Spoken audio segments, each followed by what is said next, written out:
what you need to know. From the Goldberg Jones Sports Desk, your 620 Rip City Radio headlines. Goldberg Jones. Call 1-800-DIVORCE. Hey there, Portland. It is 3 o'clock on a gloomy whatever day this is. It's a Wednesday? Oof, Thursday? I don't know. Everything blends together when there's so much sports to talk about. Blazers, they saw the return of Anthony Simons last night. Unfortunately, it wasn't a loss, 110 to 106 last night. But man, it's nice to have the Ant-Man back. We're going to talk about that today. And on the multicolored hardwood right now in Vegas, the Pacers taking on the Bucks in the semifinals of the in-season tournament. That's some big news that we're going to talk about because, boy, howdy, is it a topic. And some interesting stuff coming out of college football as the transfer portal continues to add names and take away names. But star wide receiver Marvin Harrison Jr. says he's undecided about heading to the draft. He might come back. Chris Burkhardt here filling in for Chad, doing plenty of sports coming up next on the Rip City Drive. The home of the OSAA is 620 Rip City Radio.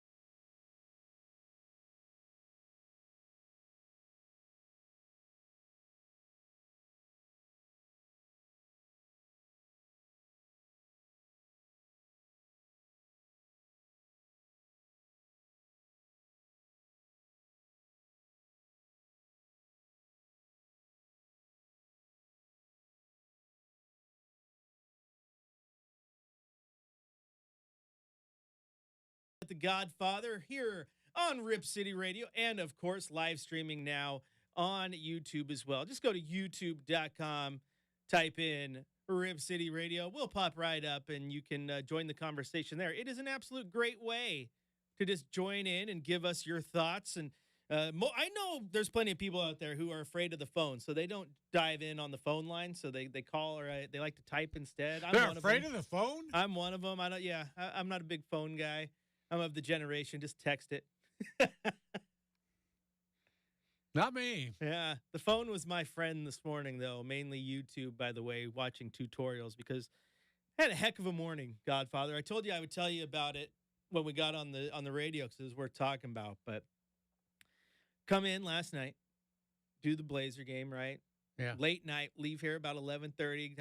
I get home, get straight to bed because I got to be at the office for the other job at 7:30. I'm about 3 miles away from home, and the car just starts struggling. No. I'm like, oh, come on. I'm at a red light, and it's idling, but it's shaky. And I'm like, okay, I've done this. I've been down this road before. I know. I had an inkling that it was going to need its spark plugs changed soon. And then last night was the affirmation. Yeah. It's struggling. I'm like, it's midnight. I'm like, just please get me home. Please get me home. Just don't stop me on the side of Sunnyside Road or whatever at midnight. Got me home. I'm like, okay, I'm going to work from home this morning because I'm not going to be able to get into the office. Danielle has to take kids to school. Well, here we go. I'll drop the kid off, stop at the store, get my spark plugs, all that. Oh, you put your own, change your own spark plugs. Oh, yeah, easy breezy. At least it should be. At least it should be. I have a feeling there's more to the story. Oh, yeah. So I go get my spark plugs. And, you got your little cap, and you pull that off, and then you got your coil insulators, the nice little rubber things that go into the hole, keep everything nice and tight. Yeah, well, when I pulled out the main hub, it didn't pull the coils out with it. Those stayed in. I'm like, oh. Okay, well, now I got to get those out. So then I go to get it out, and half of it comes out in my hand. The other half is still there. So then it was a journey to get the actual rubber coil insulators out. Then I got all the spark plugs out and changed. And let me tell you what, when I pulled the spark plugs out, it was very evident that they needed changing. Yeah. So we're on the right track there. Then I had to go order the new parts, which I still have to go pick up to finish preparing the car. But then I had to wait for school to get over so that I could take my wife's car to work. I'm just like, yeah, maybe there's a reason you're not a mechanic, Burkhardt. Maybe you should just taking it to the shop. But changing the spark plug should be so easy. Unless you're in a vehicle that apparently hasn't had them changed in a long time and things are, kind of stuck in their ways and you do more damage than you were supposed to. Sometimes the mechanics have tools that you don't have, too. Yeah, Have you ever noticed yeah, that? not only do they have tools that I don't have, they have knowledge that I don't have. Yeah, I would not even attempt something like Well, that. I've changed a spark plug before. I've done that before, easy breezy. And You got a new car, or is this an older car? I mean, it's not old. It's 10 years old. It's a 2014, but old enough. Yeah. But new enough to still be fancy, computer and Okay. all yeah, that, That's what I was wondering about. Yeah, you don't got those old ones, so you can just open up the hood and it Hey. doesn't even know what a hard drive is, so you can just Right. repair everything, right? Yeah, that was a different story in those days. Yeah, so that was my morning, and now I got to hope that when this radio show's done, I can head over to the auto parts store, pick up my order, head home, and put it on, and I didn't do too much damage, and my car still starts. That's what my hope is for the next 24 hours. I don't want to live that life. No. That's too much doubt for me. I don't like that doubt. Yeah, I told my wife she needs to step her game up. She's driving the nice, of course, I'm driving out to work today, but she's driving the nice SUV that I surprised her with for Christmas a couple years ago. I think it's about time she returns the favor. Just surprise Dad with a car here. Come on. You surprised your wife with a car for Christmas? I did. Yeah. Man, that's pretty cool. Yeah. How did you get away with it being a surprise? Because that's a lot of money to commit without talking it over and stuff. Because it was my money and it was just the payment plan. And like I told her, because I didn't walk in and pay 20 Right. large in cash. I told her it's your present, and because it's your present, you never have to make a payment on it. I'm taking care of the payments. Don't worry about it. You're taking care of her too. Yeah, That's nice. Everything else is fine. Yeah. I had the day off that day. Actually, Dwight, this was the day that you had a dinner that we were all supposed to go to. I think this was murder mystery dinner night. Oh, where we had the ice and snow and stuff? Is that what we had? I don't No, remember. but I called in and said, hey, I can't make it, unfortunately, because I had Oh, that's right. my wife had the kids, and I had to work that day. I didn't have to work. I told her I did, and I went out to the car dealership, took care of that all day long, but it took all day. So by the time I was actually supposed to be showing up at your house, I was still driving my way back to hers to pick her up. And we did have the murder mystery dinner that night. You did have the dinner. It was great. Yes, Yeah, I missed out. You told me that the very next day. You missed a good one, but I was out surprising the wife. So, and she was surprised that day. Oh, I bet. pulled up in the car. She was at her parents' house, and I pulled up in that car. And she's like, "Who's that?" And then I get out, and she's like, "What car is that?" I'm like, "It's yours." She's like, "What?" I'm like, "Yeah, it's your Christmas present." She's like, "No, it's not." Then she started shaking and crying, and the like. It worked Hey, out. you got to cry on that. I'm sorry. That's a big gift. Yeah, it's the biggest one I've ever committed to. But now I just hold it over her head. I'm like, you don't need a Christmas gift this year. You got that car 2 years ago. You're good. I don't think that flies, though. Wow. Yeah. I'm impressed. I just always want to do something big. I like to go big every once in a while, But now she's got the fancy car that works, and I got the car that is in the driveway currently not running. So there we go. That was my morning. Kind of makes my Christmas gifts all look a little No. Christmas Wow. gifts, there's no such thing as a cheap Christmas gift, man. I don't care if my gift is $20,000 or 20 cents. If the thought came into it, I like it. What I don't like is even my family members, they get mad at me, like my grandma or so. Where's your Christmas list? Where's your Christmas list? Like, I don't want to give anybody a list where they just feel obligated to buy off the list. I would rather you not get me anything or walk through the store and go, oh my gosh, that makes me think of Chris, and grab that. A little thought into it. That's what I like. I don't need a gift. I don't. I got to say, though, Chris, there's something about having a list. Like, I have a granddaughter that lives out of town, quite a ways from here. They send me links. Her parents send me links. My son and his wife send me a link to get her Christmas and birthday, because unfortunately for her birthday's the day before Christmas. So I know when I buy it, I'm going to get something that really makes her happy. That makes me happy. That's true. So rather, and since they don't live around here, I have no real way of knowing what she might like. I did the same thing for my daughter this year, actually. Her birthday was a couple weeks ago. And I said, just put it on an Amazon wish list, And bing, bing, bing. 3 things that she had on her list arrived at her door perfect. And she was so pleased that she got what she wanted. I'll give you that. The Amazon wish list is pretty handy. It is. That's pretty handy. But I'm just saying, in general, I like my wish list stuff too. But if you get me the thing that you're like, when almost without pause, every single time someone goes, I bought you a gift that just made me think of you. I hope you like it. It's kind of crazy. I almost always love it. It's just something that I just like the thought. It just made me think of you. It's something random. I don't care, but if that one little thing makes you think of you, it's cool. I was just thinking of how insulting that could be. Wait a minute, you looked at that and thought of me? Right. Whoa. Yeah, it's like my aunt for my birthday this year. She bought me a Bismarcky Funko Pop. Remember Bismarcky? No. Saying, you got what I need, but you say she's just a friend. You know, Bismarcky. You don't know? Yeah, I remember most song. people know him from the what's that app that I cleaned it up Automagically, the app where you can listen to it and it'll tell you what song. He did that for a while. But when I was a kid, I loved that song, You Got What I Need. So I sang it all the time. And my family always talks about how they always just remember me singing that song. So the artist who sang that has a Funko Pop, and my aunt bought me that Funko Pop. She's like, it just made me think of you. It's like that little Funko Pop is the coolest little gift ever. Coolest little gift ever. Funko Pop. You're not a Funko Pop guy? No. Funkos are great. Funkos are amazing. Sometimes some of them are worth hundreds of dollars. Yeah. Funkos are 110% decade from now going to go the way of the Beanie Baby, and everyone who's sitting on their gold-plated Kobe Bryant Funko Pop that they thought they were going to retire on is going to have to put it on eBay and get $5 for it. Yeah, I know all about that. You know, those are those fads that just come and go real fast. Oh, yeah. Oh, yeah. They just make cool little decorations. That's why I like them. I probably hurt all the collector's feelings. I rip them right out of the box, put them up on the shelf. Hey, I got a bobblehead collection. I got no right to talk about Funko Pops, I guess. I did, too, for a while. I was collecting those as a kid. Got to Cal Ripken, Ken Griffey, John Olerud, the Mariner Moose. But the thing was, there was a time in like the early 2000s, the bobbleheads were it, right? They were the thing, and they were collectible as all could be. Like I said, everything eventually goes the way of the Beanie Baby. I'm going to tell you, though, Chris, if you want to get somebody who's kind of a sports fan, a unique gift, get them their own bobblehead.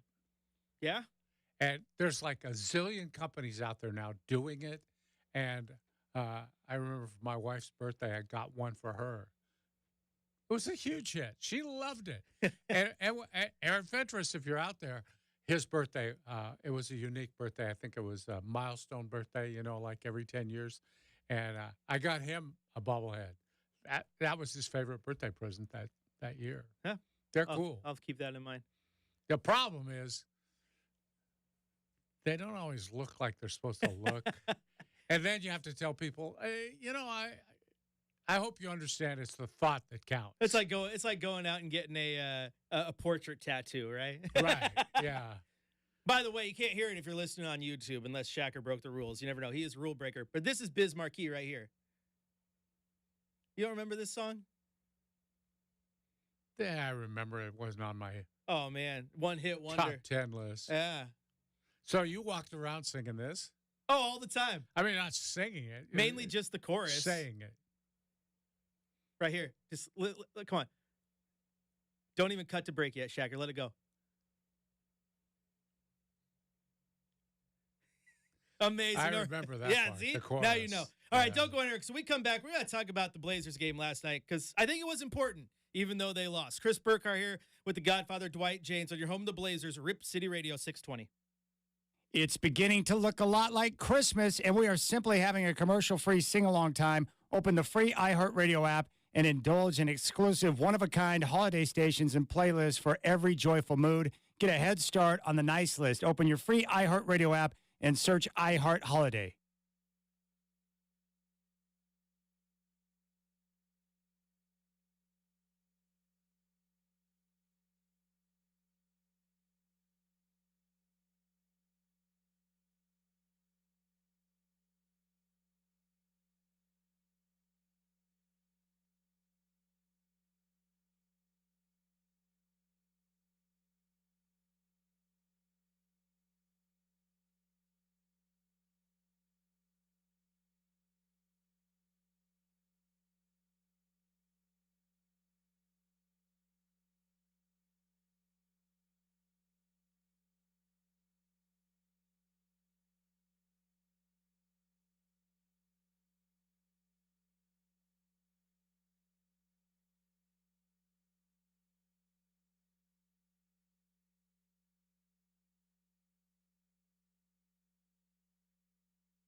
What's your strategy for comfort? Listen on your free iHeartRadio app. The Rip City Drive, brought to you by Lazy Boy. What's your strategy for comfort? Here on 620 Rip City Radio. Listen on your free iHeartRadio app for all your music, radio, and podcasts. I think Michael Shacker's letting Dino produce the show back there. Oh, really? Just pushing all sorts of buttons in our ear. You know what I love about Shacker, guys? This is behind the scenes stuff for YouTube. Yeah. But he on a day like today, he's got the fancy setup so he can work remotely, and he calls in via Microsoft Teams so we can still hear him, and he moves his camera just to his dog. No matter where his dog is, he moves the camera. So over here, just off to the side of the camera, I can see I just see Dino, who is an adorable little pup, by the way. So it's just kind of funny. Every once in a while, he'll bring Dino in the studio, and he'll tell Dino to talk, and you can hear him through the glass. Yeah. Adorable little pup. Dino's a good dog. Yeah. Oh yeah. Everyone in this radio station's got the good boys and girls, right? Take care of those pups. Mm-hmm. Little puppy shots. He's pretty popular among the Rip City radio listener. So Dino, though, I can't not call him Dino Bravo. I just call him Dino Bravo.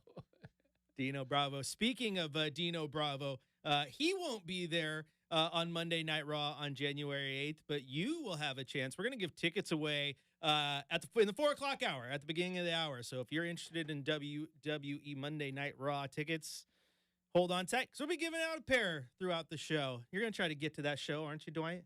Oh, I'll be there. Nice. Yeah. I've heard that it's supposed to be a good show. I do have a couple of close friends who work there who won't give the details, but have told me they're teasing you. Huh? They're teasing. They you. are. They are. They're just telling me you don't want to miss it. So. Well, I won't miss it. The problem is I might have to leave this show a little early to get over there. I think Chad will let you. What do you think about going early? They start early, right? They usually do like a 4:30 door, and yeah, they'll do some dark matches and stuff before they go live, and it's always but the live show's probably at 5. Yeah, so maybe it'll be earlier than a 4:30 gate. I'll have to look, but yeah, because it's live on the East Coast. I've always never understood how WWE survives the fact that they're live on the East Coast, tape delayed on the West, but they tweet everything live as it happens. So if you're on the West Coast on social, you see all this. It's not spoiler free. So yeah. So Chad's going to have to handle the show that night from about 4 o'clock on. Yeah, I think he'll be fine. I do too. I think he'll be fine. I mean, I'm looking forward to that one. Hopefully, get to see some good wrestlers along the way. It's been a while. Last time I went with you actually, and we went to AEW last time they were in town. So hopefully they live up to the AEW hype, right? Got to have a good wrestling rivalry. Now, the hype. There's a lot of hype in Rip City around one Scoot Henderson, right? Everybody's loving him and wants to see him get better and better. He's had moments to leave a little bit to be desired, but last night it didn't really matter how he played, Dwight, because all eyes were on Anthony Simons making his long-awaited return, having played just one game up to this point, and where he injured his hand, and he looked ready to go. Did he not? He looked ready. He missed a couple shots that I think you would expect Anthony Simons to make, but in all things considered, the way he played alongside Shaden Sharp, which is something we'll talk about. Yes, they lost, but it was nice to have Simons back. Yeah, if you're going to get an injury on opening night, it's better to get one on your upper extremities, like your hand, because then you can at least do the cardio and stay in physical shape. And it's obvious that Simons did that. He didn't seem to have any trouble with his wind. He didn't get tired. But as you might expect, the shot wasn't quite where it's going to be in another game or two, because he's a great shooter, a streak shooter, I will admit that, but a great shooter. And there is no question, and I think everyone's agreed on this by now, there's no question he is the best player on the Trailblazers. No, without a doubt. Yeah. Without a doubt, and I think he proved it last night. Yeah. Once again, the shot falls. And I want to get your take on that, because that was something me and Chad were talking about on the fifth quarter as well. It's it was apparent how much different the offense looks when you have a pure shooting threat, an athlete at that position. Yeah, for sure. And not only a great shooter, but knows how to go about getting his shots. See, that's the one thing I see with Shaden Sharp. He's still unsure exactly what his spots are and how to get there. You look at him like trying to play ISO or one-on-one. He's not a million moves guy. He doesn't have a million moves. He's not ready for that yet. He'll normally, if he wants to get to the basket, he just ducks his head and goes and tries to beat somebody. And that's not going to quite be where he is a year from now. You would hope he'll be able to handle the ball a little better, handle manipulating his man a little better. And I think back to C.J. McCollum, who was just a master at getting to his spots. You've got to have those spots on the floor where you know you can make it. And that's the area where I think Shaedon Sharpe needs to improve. Oh, yeah, without question. And, CJ is in a league of his own. Like, he's an all-time great when it comes to just being able to create his shot, create space out of nothing. And Ant tries to do that, and he's not at the same level as CJ, but he's better at it. And then when you compare him to Sharpe, Sharpe's nowhere close to either one of them. So, yeah, it adds a dynamic that you don't have. But here's a question I really want to ask you, because what I think is interesting here, and last night, unfortunately, Brogdon left early with an injury, so didn't get the whole game, only played 13 minutes. But you saw a lot of Ant playing next to Shea, 1-2, and it looks really, really good. So the interesting question as this continues to develop, Dwight, is where's Scoot in this? Is it a Scoot Shea backcourt? Is it a Scoot Ant backcourt? Or do they realistically maybe look at the possibility of moving Shaedon Sharpe into more of that small forward role, going a little bit smaller because they have three really good guards and only so many minutes to go around? I would say, Chris, that you can't close the door on the possibility of Shaedon Sharpe becoming a small forward. They've been so in need of a player at that position for a long time that if you could somehow make him that position and to play that spot, all he has to do is learn how to defend small forwards. Basically, a small forward offensively is pretty much what he is. A guy who can score, catch and shoot, all those things. So if he can defend players a little bigger than him, that would be fine, and you could play those guys together, I believe, especially now that the league seems to be getting smaller and smaller all the time. But the people who want to give up on Anthony Simons right away, those are the people I have a problem with. You can't do that. He's the best player on this team. He's still a young player. I think he's going to be an all-star at some point in his career, and I would not give him up unless the offer is just irresistible. I think I would try to keep those three guys together. That's even if it gets to the point where, okay, you go to one of the three and say, all right, you're going to have to learn to play off the bench. We'll have a three-guard rotation. I'm going to split the minutes up equally, but somebody's got to not start, and you got to find that person too. It does not hurt to have that great third guard coming off the bench, that combo guard who can play both spots. No, and when you mention that too, I mean, as long as he gets healthy and stays healthy, I mean, there's going to be a lot of people looking for that specific guard, and Portland has him in Malcolm Brogdon, right? Right. A guy off the bench who can play both those positions, reigning sixth man of the year. So it is beneficial. We see how valuable that guy is here. Yeah. The only part about it is if you're a Blazer fan, you don't want that guy to be Scoot. Like, you don't want Scoot to become that. You don't want to have to have traded or used the third overall pick on that guy. Right. That would hurt. Yeah. But the good thing is Simons can play both spots. He can play off guard and point guard. So you do have the guy that if you're bringing someone else off the bench, he can move over to the point guard spot, or he can play off guard alongside Scoot. So he can play with Sharpe and he can play with Scoot. That's the advantage, really, that Simons has, I think. And I don't think you're ever going to get to the point where Sharpe's going to be playing a lot of point guard because they're going to blitz him and they're going to pressure him up and down the floor. It's going to make it he's not that ball handler yet. He's still a little shaky off the dribble, I think. Yeah, and you know what's actually interesting, Dwight, as you start to kind of look at how lineups could be, and I know Jeremy Grant is under contract now for the next 4.5 seasons. There's a lot of people who think that he might not last in Portland that entire time, but you also may have struck gold with Toumani Camara, right? And he's been playing the three right now, but he's not your, stereotypical shooter, right? He's going to play good defense, big body. So you could realistically run him at power forward and be fine with it and play a little more of that old school bully ball, at least defensively, right? Yeah, you probably could. I know the whole city is really excited about Kamara Because he plays defense. because he plays defense, and it's like, yeah, all of a sudden defense is more important than offense. But for years, Wins offense was more important. championships. Well, I think you have to look at a couple things with Kamara. He has to get better offensively, or he's going to be really difficult to play. He's shooting right now 25% from three and like 35% overall. And that's just flat not good enough. Yeah. He's averaging 1 assist a game. He's not really a passer. He's not really a shooter. And that makes it difficult to use him. He's got to get better on that side of the floor. And he will. I firmly believe he will. And he has tenacity to guard people. You love that. Does a great job on 1s through 4 defending them. He's a very versatile defender. So I like that too. But, and the turnover last night at crunch time, I still can't figure that one out, where he just basically fell backwards on his butt and turned the ball over.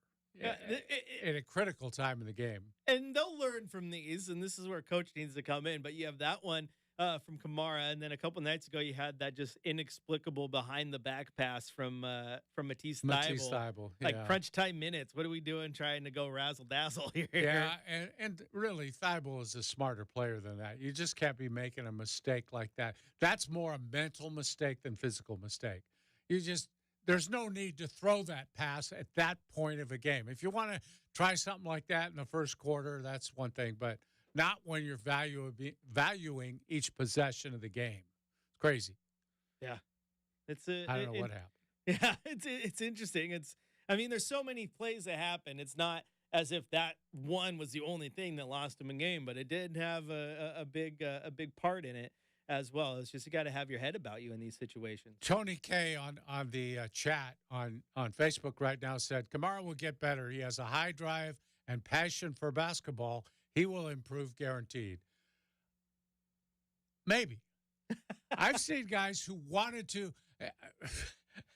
I grew up with guys who wanted to improve really bad. They wanted it. They had a passion for it. Sorry, they just never did. Some guys do, some guys don't, especially when it comes to shooting. There's some guys who just never quite get it. Yeah. They just never quite can shoot for one reason or another. That's true. I lean to hoping that he's more of like the Nasir Little, because Nasir Little, that first year in Portland, his shot looked broken. Well, more guys do improve than not. I will say that. I've been around longer than most. Jim Paxson, who's one of the great Blazers of all time. Jim came in his rookie year. He couldn't shoot to save his life. He became a terrific shooter and an all-star basically because the way he moved off the ball and the way he shot. And off the ball, that's what I'd like to see more of Shannon Sharp, because he's a really good catch-and-shoot guy. I believe he shoots better catch-and-shoot than he does off the dribble. If you could get him moving off the ball more, get Scoot looking for him, you're going to run him off picks and stuff. He's going to get open opportunities and make those shots. And I think long-term, that's what you might see out of him if you can get him moving a little more. Yeah, and it's interesting when you talk about these lineups you could do. If you can get Kamara moving more and improve that shot, if you can get Shea to move more, improve that shot, and just have Ant just continue to be how good he is at that catch-and-shoot game anyway, that's going to open up the floor for some really good things for Scoot being such a good passer as he is. And really, Scoot just has to clean his game up. That's what he needs to do. There's still too much throwing the ball behind guys. Just his floor game isn't where it needs to be. I think that just comes – he's playing against guys that are better than he's ever played against before. And that's a big leap for a smaller player to make. And he'll get there. But, again, that's going to take time too. Yeah, especially a guy like Scoot who isn't – his game is not really predicated on that isolation basketball going a lot of one-on-one. Like, his game is really that passing game. And at this level, the windows are smaller than they've ever been, and they close quicker than they've ever closed, right? It's a whole different ball game when it comes to being the quarterback of an NBA offense. So Yeah, I'm fine. The little things that he's doing right now, I think he's doing a lot of little things well. It's about putting them together for a nice, complete game that doesn't have those hiccups in it. He's seen flashes. A couple nights ago, scored 17 points, looked really good offensively. He's had nights where he only played 20 minutes but led the team with 7 assists. Like, he's had flashes of these really, really good things that I think teams saw heading into the draft. Yeah, I would say one more thing about Scoot, though. I would lock him in the gym. He's just got to work on his shot more. Yeah, without a doubt. I'm sorry. He's missing shots that NBA players make. And it's just a matter. I think with him, he's got all the physical tools. There's no reason in the world why he can't become a better shooter, and I think he will. But there's no shortcuts on that. For a guy, now, some guys are naturally gifted. They walk in, they can make shots. Most guys, you just have to get your 10,000 shots in. You've got to shoot the ball 10,000 times. And he's got to get in the gym. He's probably spent a lot of time working on all the flashy stuff with the ball. He's got to shoot more in the gym, in the dark, midnight, turn the lights on, go in the gym with your guy and shoot the ball. And he's just got to get to be a better shooter. You have to respect him a little more from at least 15 feet in before he's going to be who he can be. Yeah, and the tough part about that is the shoes that he may be required to fill. I mean, Damian Lillard walked into the league as an NBA shooter. Yeah. It's unfortunate because people here think that's what a point guard needs to be. He doesn't need to be that. Andre Miller was a great point guard. I'm sorry. He's one of the better guys that's ever played here. He was a terrific point guard. He couldn't, from 15 feet out, he was not reliable. 15 feet and in, man, he was tough, and he could finish at the basket. And that's really what's really important, I think, to get to the next level. And if he can do that, then if you can add the three-point shot later. I mean, Jason Kidd, it took him years to add that three-point shot. When he did, he became one of the all-time best. Right. Yeah, it's absolutely true. And it's interesting because, like, even Kidd and Steve Nash had an incredible three-point shot too, but the core of their game was really obviously the old school pass first, run the offense type point guard. They just had other skills to their game. Right. They were really, really good at the exact same time. Right. It was a lot of drive and dish, penetration, get into the lane, draw people to you, and then dumping it off. With Nash especially, Stockton did a lot of that too. It was being able to manipulate your defender enough to beat him and get into the lane and draw the double teams or develop that little floater, which Scoot's getting that. I mean, he's going to get that little floater, but you've got to be able to do that to finish against the bigger guys. Yeah, I mean, and again, I hate comparisons, and it's not trying to compare. It's just something that we are used to. Being a smaller guard, that's why C.J. McCollum developed a lethal floater for a while, right? Mm-hmm. How do I get over the 7-footer when I'm only 6'3"? Float it over him. Let it go. Let it go high.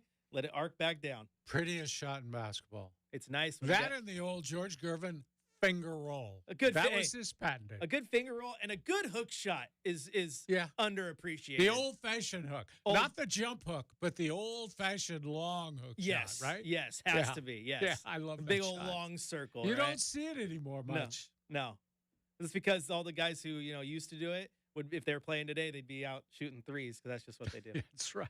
All right, got to take a quick break. When we come back, we might have one of the worst Thursday night football games scheduled tonight. It's going to be a doozy. Chris Burkhardt here and the Godfather, Dwight, Jaynes, and your home of the Blazers, Rip City Radio, 620.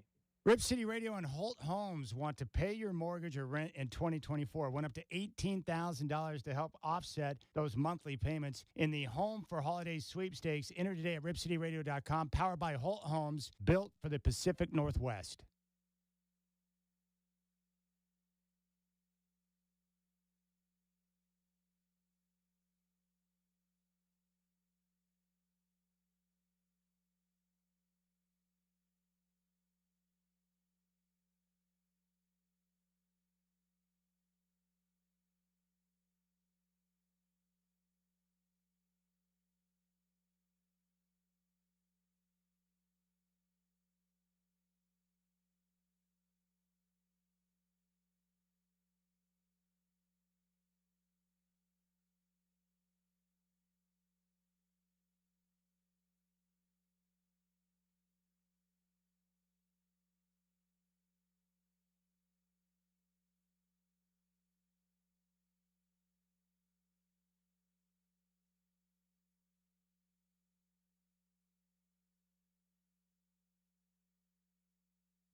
It's Rip City Drive on 620 Rip City Radio. Brought to you by Lazy Boy. What's your strategy for comfort? Listen on your free iHeartRadio app for all your music, radio, and podcasts. All right, now welcome in. I forgot the rejoiner. What a loser.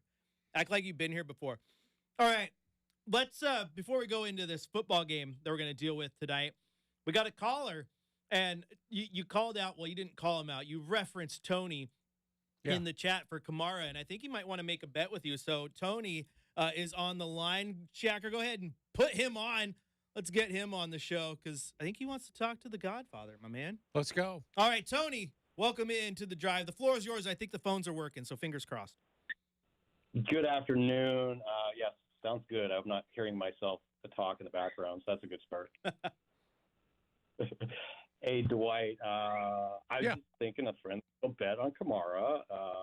I have a good feeling about this kid, and I'm looking at small forwards for this year. The average small forward shoots 46.7%.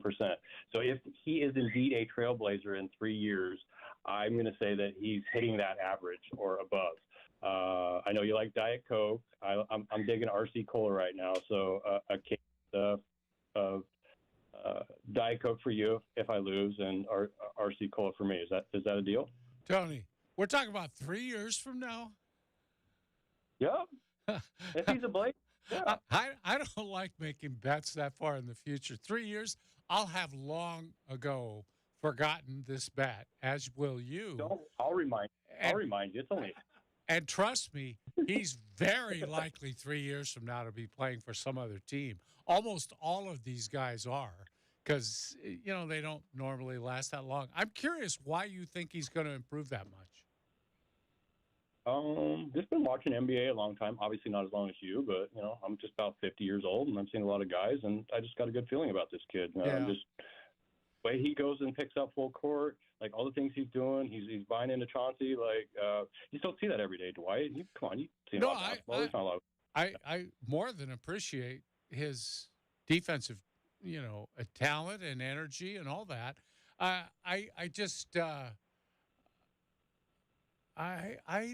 not that confident he's going to improve that much as a shooter. He'll get better for sure. But everybody with passion, there's really probably nobody in this league that doesn't bring a lot of passion, energy, and hard work to the job. It's just what you have to do to get there. The problem is what they work on. And guys tend to work on what they're good at rather than what they're not good at. I've seen that over and over in all sports, really.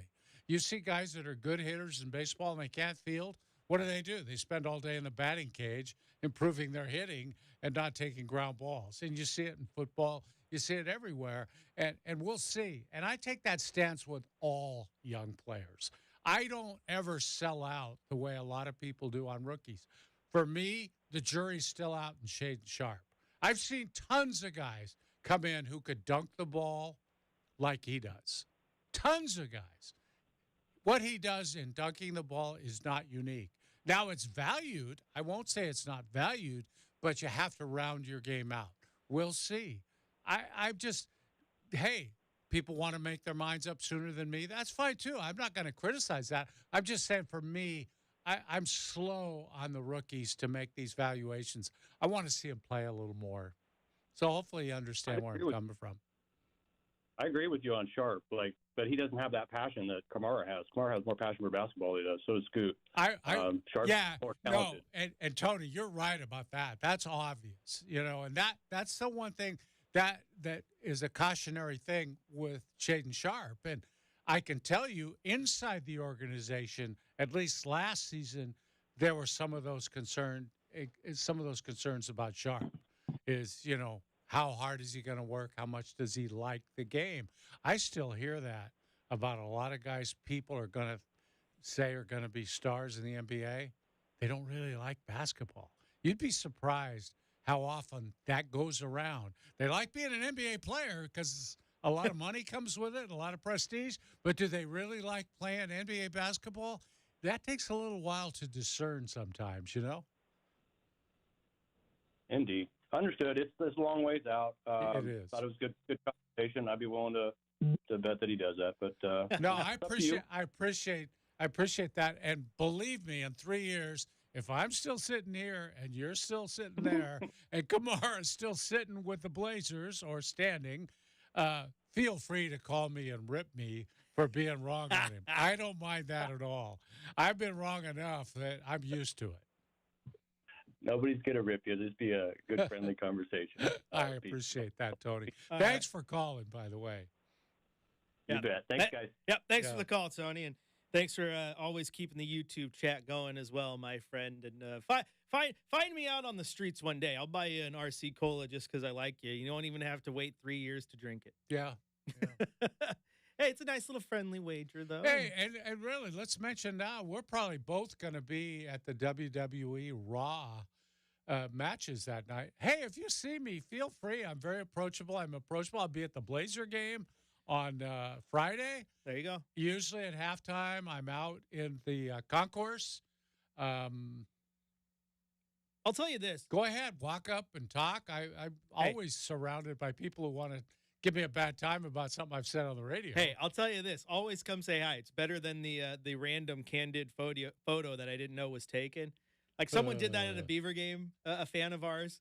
Like, oh, here's Dwight and Chris. And I'm like, you could have said hi. And they're like, well, you looked like you were busy. I'm like, well, I was, but I'm never too busy to stop and say hi to someone. And then you probably could have got an actual good photo instead of trying to sneak one. Hey, I get it. I mean, if I saw someone and I want to take a photo, I get it. But come say hi. I'll take a selfie with you, whatever. I love saying hi. Yeah, and it's really, I like feedback. Somebody comes up and says, you know what you guys ought to do on your show? Hey, if you got some ideas, bring them. We're always looking for ideas. Oh, yeah. I hear from my brother all the time. He's always got a million ideas. Why don't you guys do this or that? And that's fun. I like that. I'm always listening to that. But just watch where you take those pictures, too, because some people have this idea of taking a picture in places I don't want my picture taken. Can you guess where that might be? I can imagine. Can you guess? Yeah. Like in public places, Oh, but the private sector of the public place. Exactly. Yes. And some people want to take a picture there. And so no thanks on that. But this is not even like trying to be a homer or anything, but the amount of people that I hear way more people on the daily like, oh, I saw you, but I just didn't want to interrupt or come say hi. No, man. It makes my day, makes me know that people are listening and enjoy us. Yeah. So if you ever see us, come say hi. Yeah. Just like on January 8th, Moda Center, wrestling. And if you want to go, we're going to have a chance to win some tickets here when we return on your home of the Blazers. That's right. Rip City Radio, We're 620. giving them away. Grab your VIP pass to the table where the big NFL conversations happen with the new show, Schrager's NFL Roundtable. Join Peter Schrager, the insightful voice of NFL Network and Fox Sports, each week as he opens up his notebook and shares the inside scoop on the latest developments in the world of football. But that's not all. This podcast goes beyond the headlines. Peter is joined by a distinguished guest list featuring decision makers, power brokers, and celebrity football fans, creating a dynamic roundtable discussion that takes you beyond the surface of the game. Get ready to be in the know and at the heart of the action with Schrager's NFL Roundtable every week on the iHeartRadio app.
what you need to know. From the Goldberg-Jones Sports Desk, your 620 Rip City Radio headlines. Goldberg-Jones. Call 1-800-DIVORCE.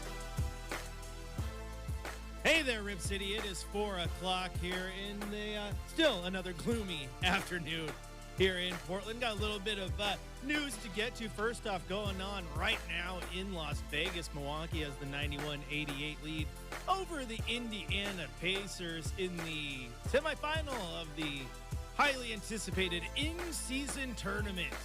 Oh, man, is it living up to the hype? We'll talk about it here in the next hour. Also in basketball news, the Blazers finally got Anthony Simons back last night after missing most of the season dealing with that torn ligament in his thumb. In his return, he scored 28 points, hit a couple big three-pointers as well, so it was very nice to see. And don't go anywhere. If you want to go to wrestling in the Moda Center on January 8th, WWE Monday Night Raw, we're going to give away a pair of tickets in just a few minutes. Chris Burkhardt and Dwight Jaynes, hour 2 of the drive starts now.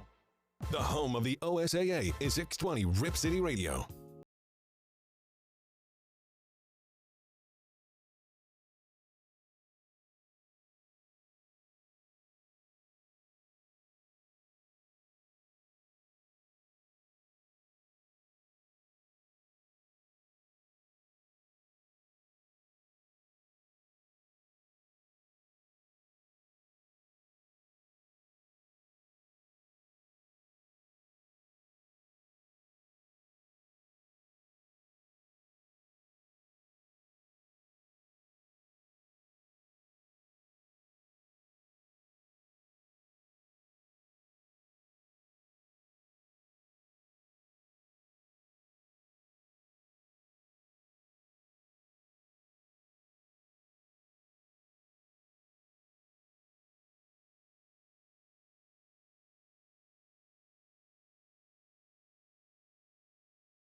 wrestling on the mind. You did. We almost had a chance to get Cody Rhodes on today, but missed the window.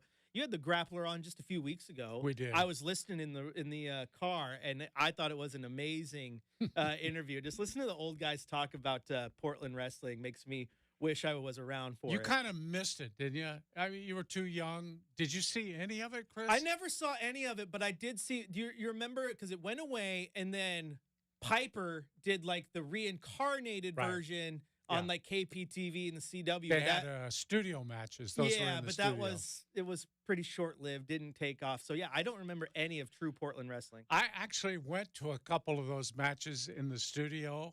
A friend of mine, Brian Alvarez, does a wrestling newsletter. Oh no, because I Before. met him. You told me to go meet him at his book signing before a Raw a couple years ago. Brian sent me a text or an email or something. He said, you should go tonight because Brian Danielson's going to be there. And I thought, I don't know Brian Danielson. He said, he's a guy from up here. He's on his way to Japan, and he's just going to Portland first, and then he's going to fly to Japan. But he's kind of billing himself as the American Dragon. And I thought, yeah, I'll go see him. He was really good. I thought, man, thanks, Brian, for that tip to go see him.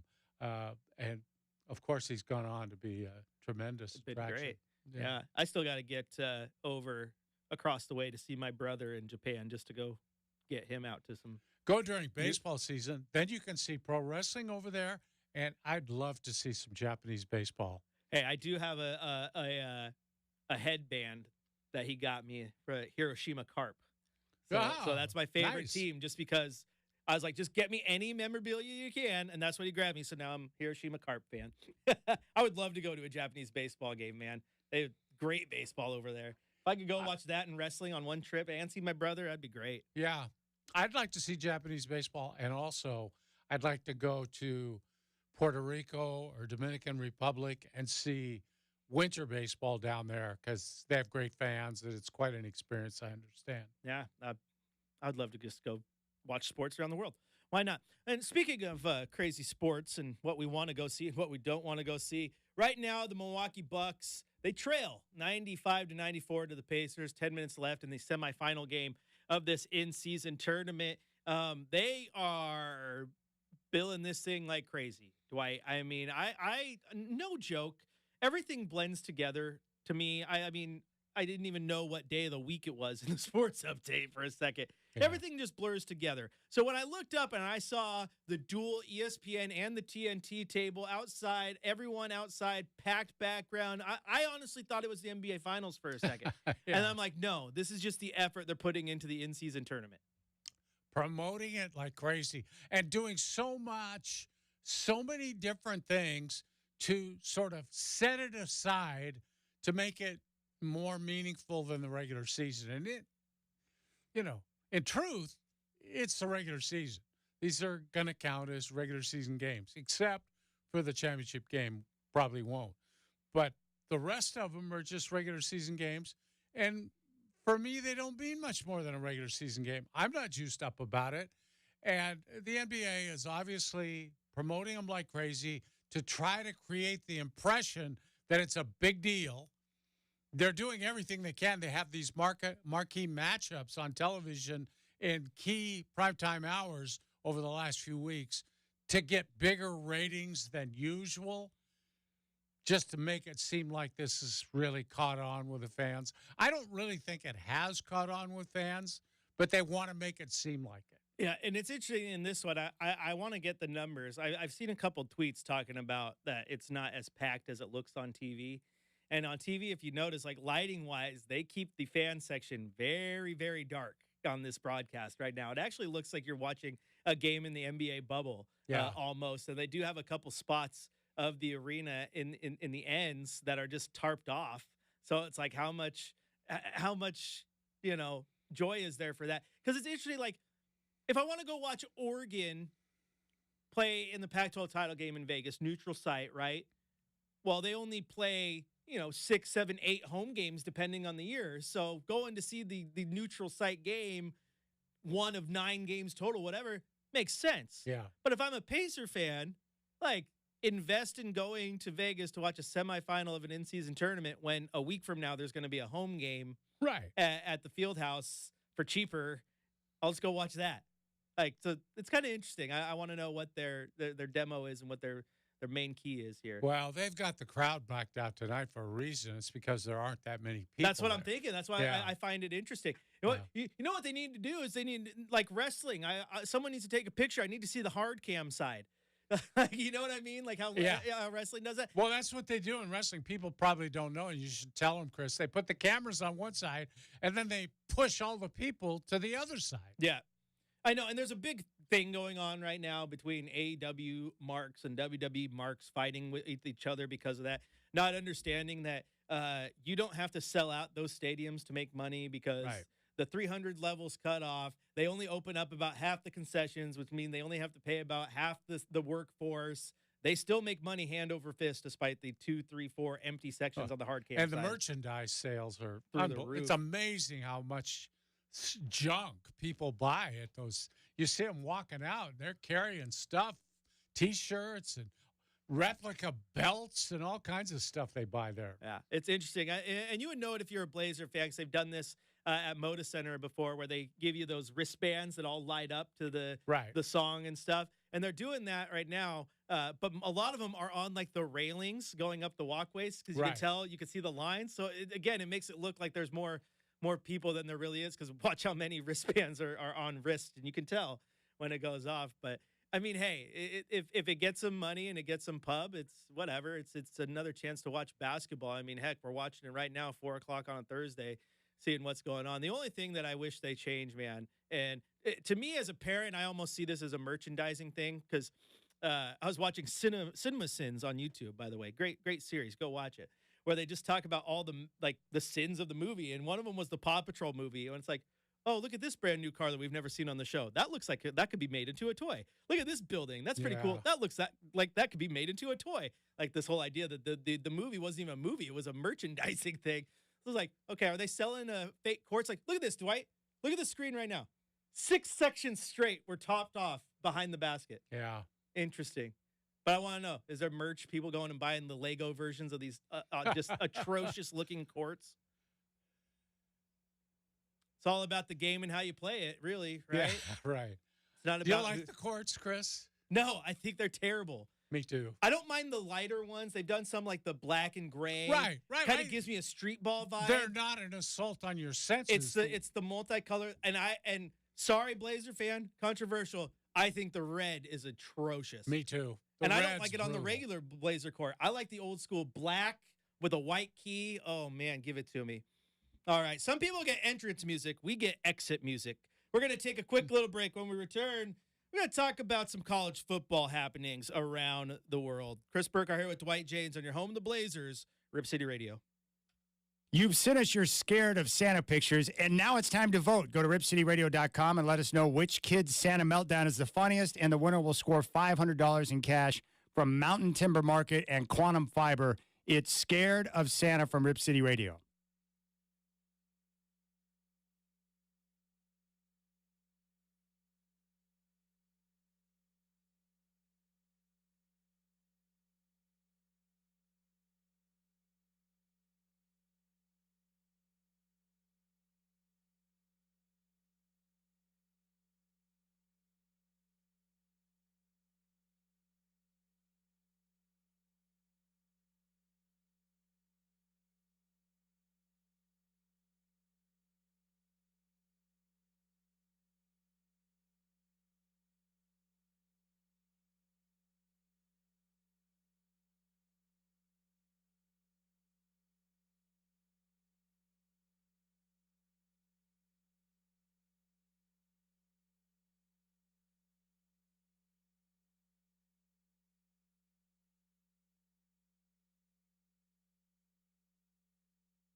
You're listening to the Rip City Drive with Dwight and Chad on 620 Rip City Radio. Brought to you by Lazy Boy. What's your strategy for comfort? Listen on your free iHeartRadio app for all your music, radio, and podcasts.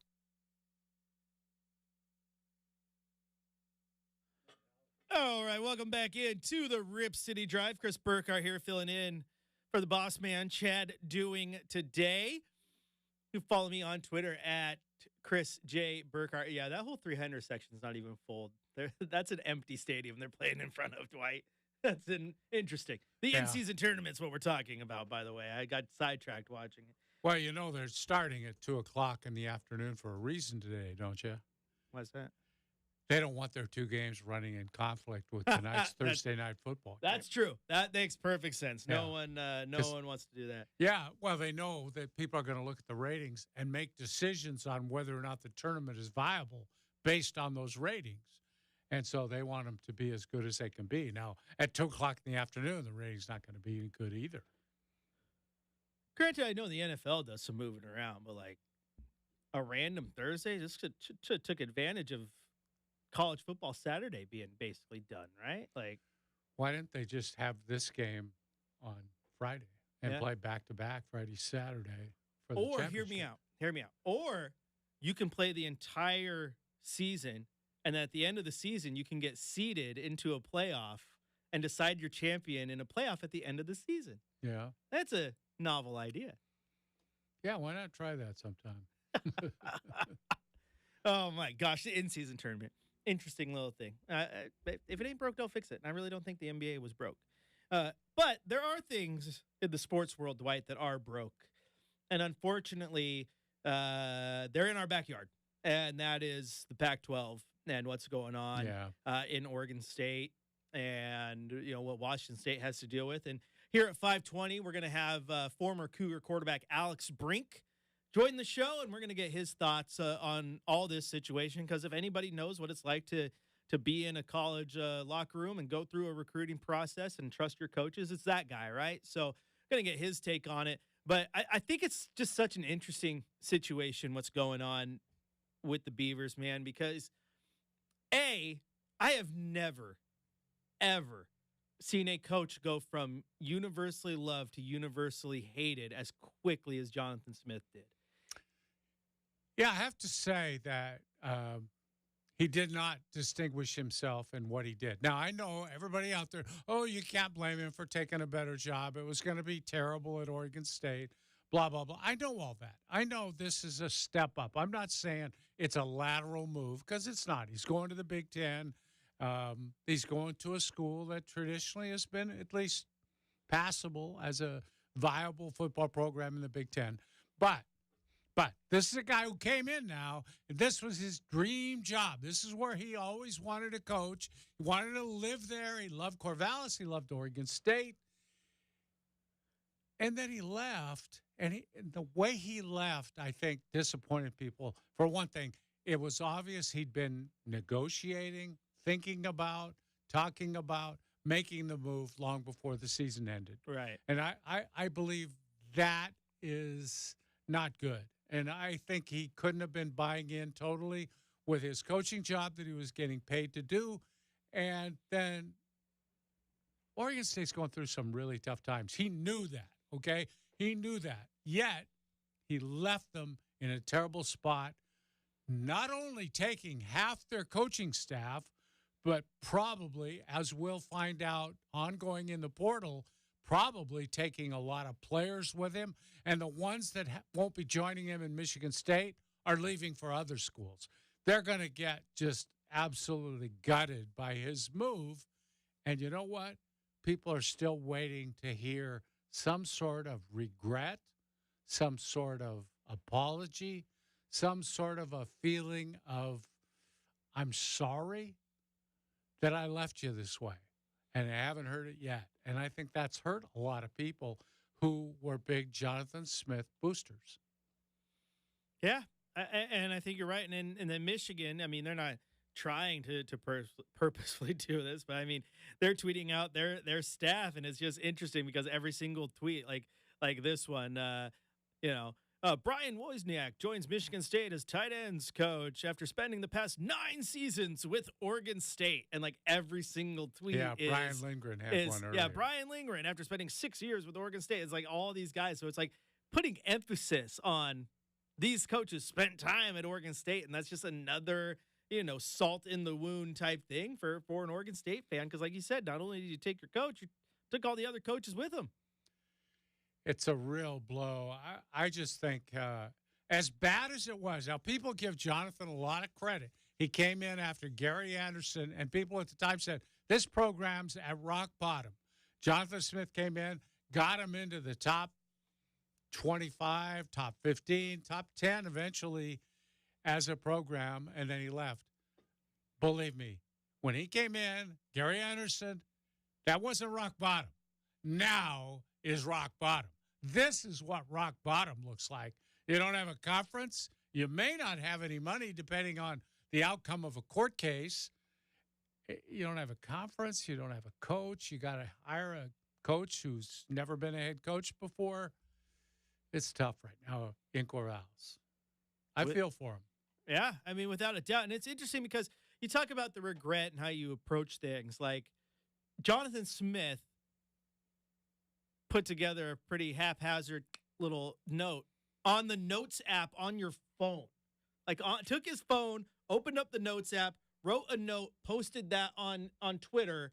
That was his goodbye to his alma mater and the place he said was his dream job, right? Compare that to Mario Cristobal, who left, and everyone understands, like even a Duck fan, didn't like it at the time, don't like losing a coach ever, but you understand it's like Miami. Most I get people it. saw that coming, right. by the You're way. Like, I get it. It's Miami. It's his dream job. But he went on local radio to talk directly to the fan via the airwaves and said his goodbyes and talked about how Oregon was one of the most, personal and professional times of his coaching career and he'll never forget it and this and that. And a very professional goodbye. Yeah. And he did that, I think, a day and a half, 2 days after the news came out and he was moved. So while the wound was still fresh, it has now been a week. And all you've got from Jonathan Smith was a Notes app message on social media. Yeah. I think you're right, Chris.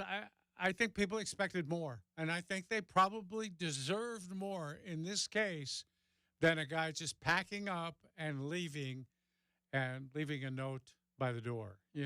I just wasn't enough. Wasn't good enough. And they're disappointed in that. Yeah, they absolutely are. And they should be. And so now Trent Bray is put into such an unenviable position. Now he has a chance to solidify himself quickly among legend status if he can keep this thing afloat. That's all he needs to do. Yeah. You've had people on the radio and people talking about, the Oregon game benefits their strength of schedule and this and that. Like, no, I'm sorry, no disrespect. The last thing Oregon State should be worrying about is how they get into the college football playoff right now. What they should be thinking about is how do I keep this program afloat until realignment comes and we're still safe, right? And that's Trent Bray's job right now. Yeah. If you win while you're doing it, that's even better. But he needs to keep this program from imploding on itself. It kills me that there are Oregon State people out there right now thinking about them making the college football expanded playoffs. I mean, are you kidding me? You're worried about strength of schedule. You're worried about your record next season, so you might get in to the 12-team playoff? You got no shot. You got no chance. You'll be lucky to beat Washington State next year. They've at least got their coach coming back with their coordinators coming back. They'll retain a good part. Yeah, will they have Cam Ward? No, they will not have him, but they will have, I think, a good portion of their team back next season. Oregon State is at ground zero pretty much right now. It's going to be a mess. They lost their starting quarterback. They lost their starting quarterback in waiting. They lost a record-setting tight end. They are losing key pieces of their defense. Like, Right. Their yes, best defenders, probably. yes, I mean, like I know I'm a Duck guy, but like Achille Arnold, that's a good ball player right there, and they're losing these guys to the portal because they want just some sense of what's going on, a sense of clarity is all they want right now. They don't want and that's the unfortunate part too, because you commit to a coach, but you also commit to the school, right? Like Oregon gets recruits because you're in the Pac-12, and so did Washington State. And if you move from the Pac-12 to the Big Ten or the Pac-12 to the Big 12 or even the ACC, you're still staying within that Power 5 conference. And in today's environment, kids see that and like, sweet chance to be on the big stage, get into the playoff. But when you go from having that to not even, you're not even a G5. Because you have no conference. You have a conference agreement with the Mountain West. But there's kids who I didn't sign up to play in the Mountain West. Right. I signed up to play in the Power 5. I want to get out of here, and it's just tough. And I say this as a Duck fan, man, because anyone who is excited by any of what things was going on is just you're preying on the downfall of Oregon State. No, this sucks. And I don't know how they do it. So Trent Bray has got an incredibly tough task ahead. Yeah, I think he's going to be a good coach. That's what everyone tells me, the people who know him. And we'll ask Alex Brink about him, who I know is familiar with him. But everything you hear about him is very positive. But I don't know if Newt Rockne could do this job. I don't know if Saban could do this job. This one is mission impossible. It's really tough. Like you said, it's no one has left a cupboard more bare than Gary Anderson of any coach at any program I've watched or covered or seen. But at least when he left the cupboard bare, the train was still on the tracks. You were still in the Pac-12 conference. Yeah, it had a destination. Yeah. This is the ship is taking on water, and the captain said, "Hey, first mate, here's the hat. You are the captain now. I'm off by myself on a lifeboat. Wait, I'll take a couple of these other really good crew members because I'm going to need them on my new ship that is unsinkable or whatever, and go over there. But yeah, now you are manning it, and now Trent Bray has to somehow get the boat to go forward while getting water out from the back end so it doesn't sink. Yeah, that's tough. Yeah, and it's really unfortunate. And you take a guy like, you mentioned it with Jonathan Smith, whatever legacy he thought he was going to leave at Oregon State. It's done. Yeah, it's gone, isn't it? I mean, torched. Nope. The only way you could get it back is if he came back. And I don't know if they would allow, I don't think a Beaver fan would want that. I haven't heard one that's happy right now. I think most people would say you got to be real careful bringing him back. Yeah. And other coaches have left there. That's the funny thing. Mike Riley left. They brought him back. Because he left on good terms. He went to the NFL. Nobody's going to blame him for going to the NFL. But, Jonathan left for Michigan State, Big Ten program. I get all that. That's a real tough job. Don't tell me it's not a tough job when you're in the same league with Oregon, Washington, USC, Michigan, Ohio State, Penn State. You think you're going to beat those teams out to get a playoff spot? Well, you might, tough. But you're not going to do it every year. You might get lucky one year with a group of seniors that you kept together somehow, or you get a portal quarterback that's really good. Other than that, no. Those schools have more money than you, and they just have more cachet, more tradition, all that stuff. It's going to be really hard to beat those teams out. Yeah, Michigan State's done it. They've been to the playoff. They're a team that can be a consistent winner, and then every once in a while they have that year that they put it together. Yeah. It's just hard to be a consistent 10-win team like a Michigan or Ohio State is. And they didn't have Oregon, Washington, and USC in that conference either. Yeah, and that's the thing, too. You got to be completely frank here. It is not set in stone that Washington, who's undefeated right now, or Oregon, who was 6 points away from being undefeated as well, are going to go in and be 10-win teams either. You're right, Chris. It's going to be harder for them, I think, than they've ever had it in the Pac-12. I think it's going to be a rough road for them, especially for a while. I think being in that conference will get their recruiting maybe a little better, although I mean, Oregon's been recruiting on a national level for a long Oregon's time been now. recruiting great. Washington is going to be interesting because they're going to lose Penix. They're going to lose a really good senior class, and their recruiting hasn't been great. Right. They do have DeBoer, who I think is one of the best coaches in the country. He is, but he still has to prove himself as a recruiter, I think. Yeah, which is tough. I mean, and we've seen that firsthand as a Duck fan because there was a flash in time where Chip Kelly was one of the best coaches out there, and he can't get out of his own way because he probably still could be a good coach if he would just embrace recruiting. But he still, to this day, hates recruiting. Like, Yeah. you're in the wrong level of this sport then. Right. Maybe you should have done a little better in the NFL level, my guy. Yeah. Like, Because it doesn't work that way. I mean, you can be a great coach, X's and O's, but if you can't get the players, it's Jimmy's and Joe's. It's not X and O's. yeah. I will say this, though, as we sat here in this segment and talked about how hard it is for Oregon State moving forward, I'm not a big fan of always just going to the alum, right? It made sense to go to Jonathan Smith. We saw what he did at Washington, and we're like, this guy's going to be a good coach. Thing has been burnt to the ground. This is the guy that can fix this, and it was. And I will say that I said this the minute Smith was fired, that they need to hire, I know he was on an alum, but they need to go either Lindgren or Bray. Keep one of those offensive coordinators, keep the continuity. And if there is someone that I think can keep this afloat for at least as long as he possibly can and maybe get them into a good spot, I do think Trent Bray's that guy. Yeah, the players love him, apparently. That's what we hear over and over. The players really like him. Very popular. And you have to have that right now. Even if he's just a bridge to get you to whatever the next era is at Oregon State. I'm old enough. I've been through this before. That conference imploded previously. Oregon and Oregon State kicked out of it for a while. And it's gone through this before. And you might have to be – they were independent for a while. You might have to do that for a while. But eventually it's going to turn if you work hard enough to get it there. Now, that's the other thing. They've just done their stadium. Beautiful stadium. They just redid it. 36,000 seats. You talk about Big Ten now. You're going to play teams with 100,000 seats?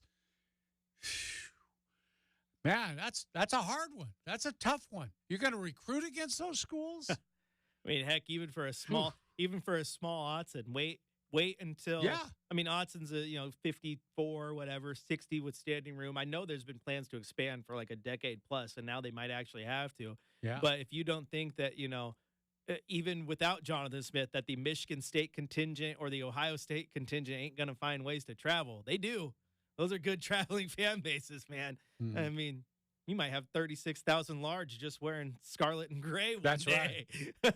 No, So, that's serious. I mean, I was at the national title game against Auburn, and that stadium was 75% Tigers. Let me tell you what. Absolutely. Yep.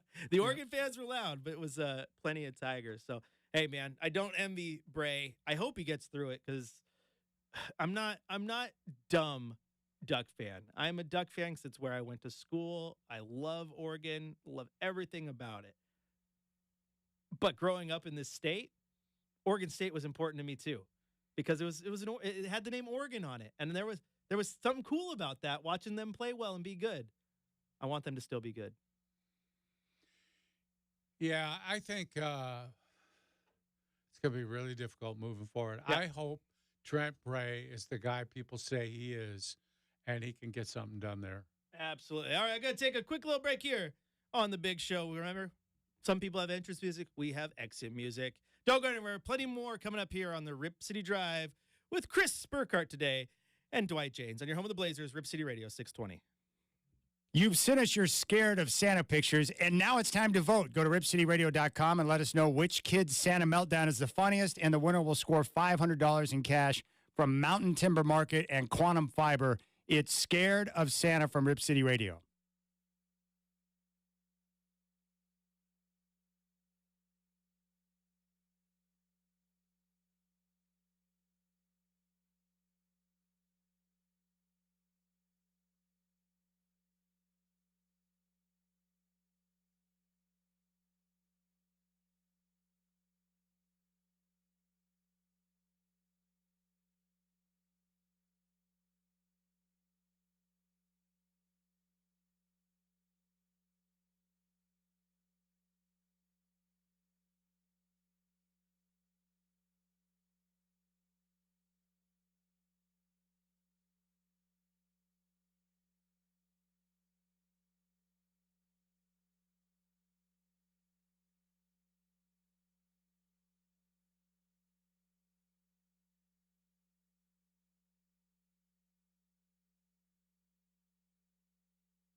The Rip City Drive, brought to you by Lazy Boy. What's your strategy for comfort? Here on 620 Rip City Radio. Listen on your free iHeartRadio app for all your music, radio, and podcasts.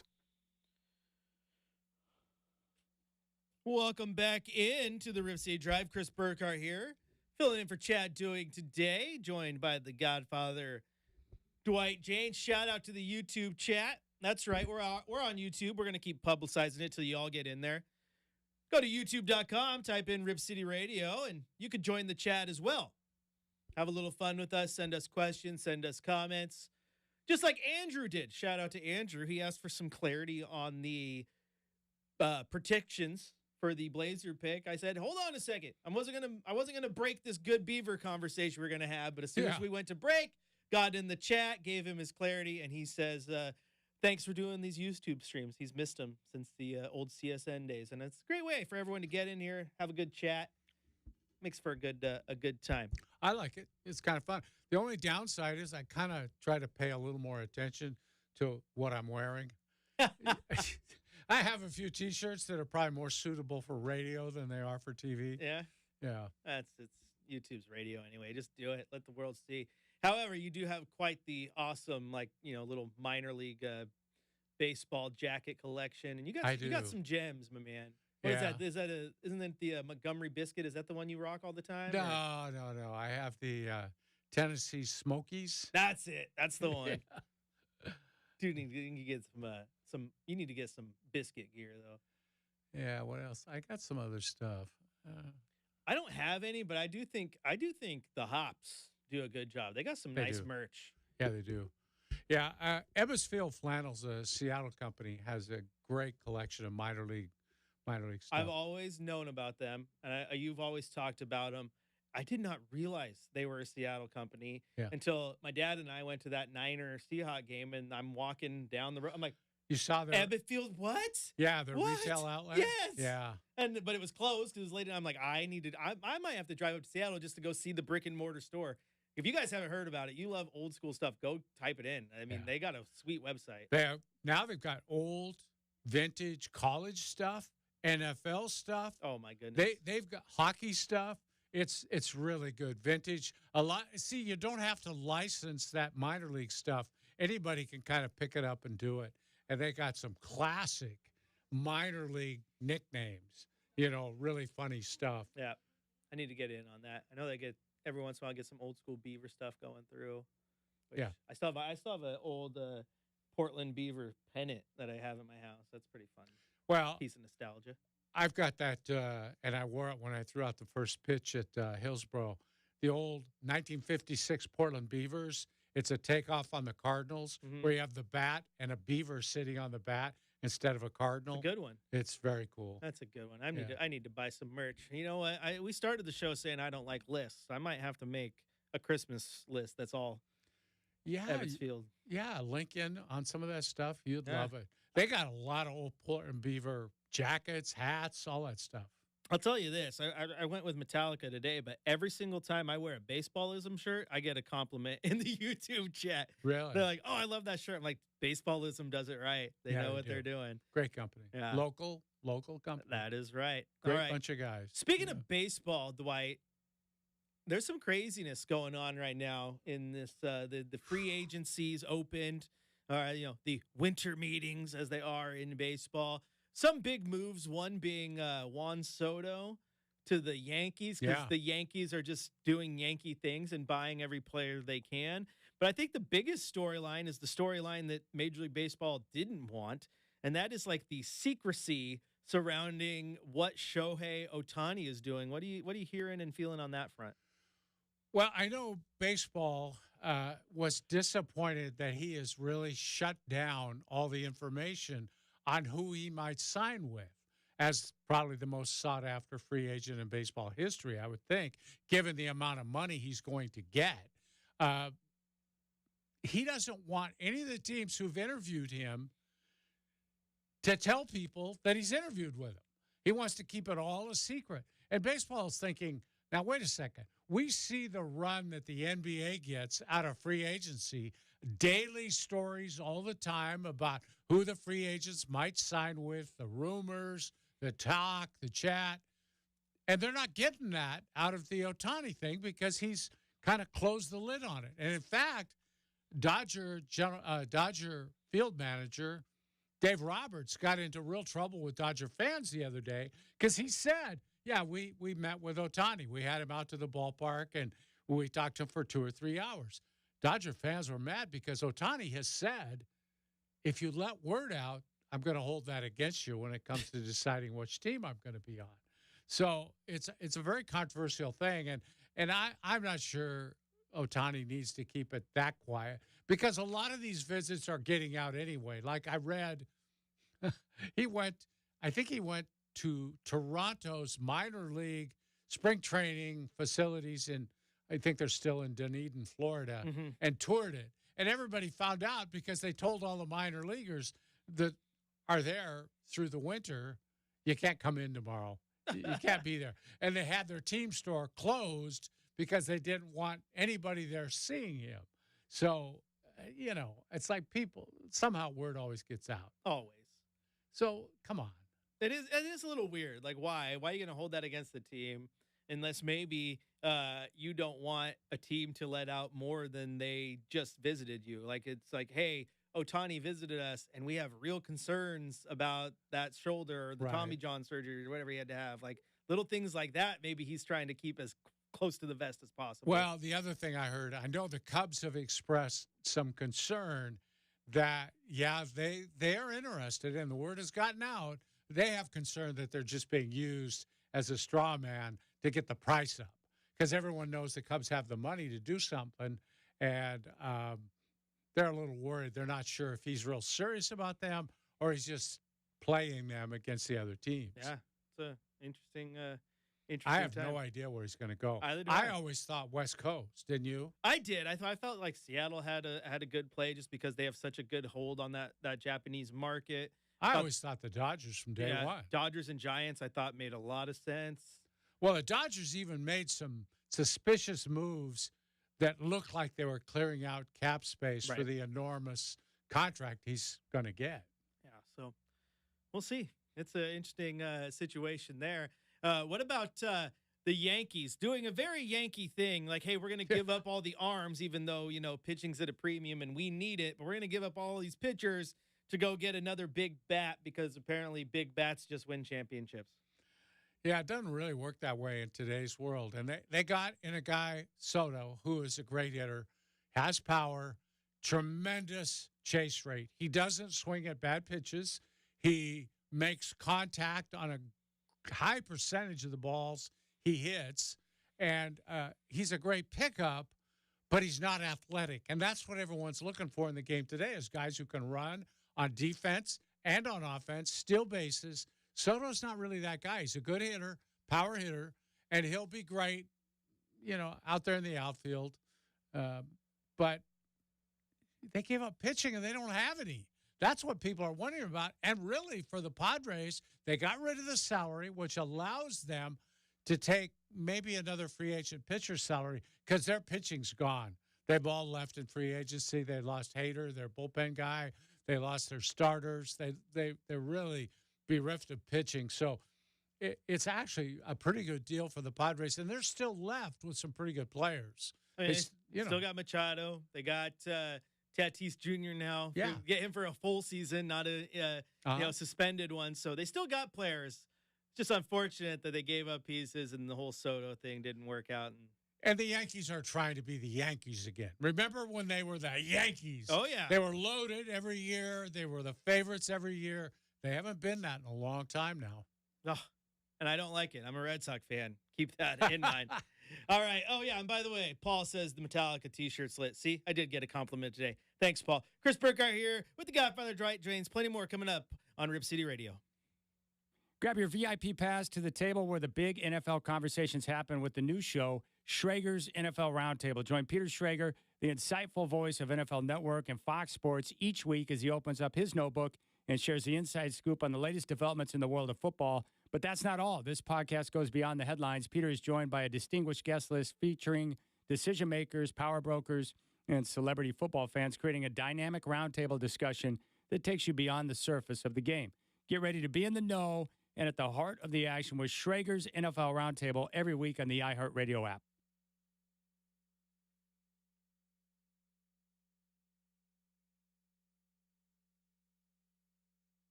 Here's what you need to know. From the Goldberg Jones Sports Desk, your 620 Rip City Radio headlines. Goldberg Jones. Call 1-800-DIVORCE.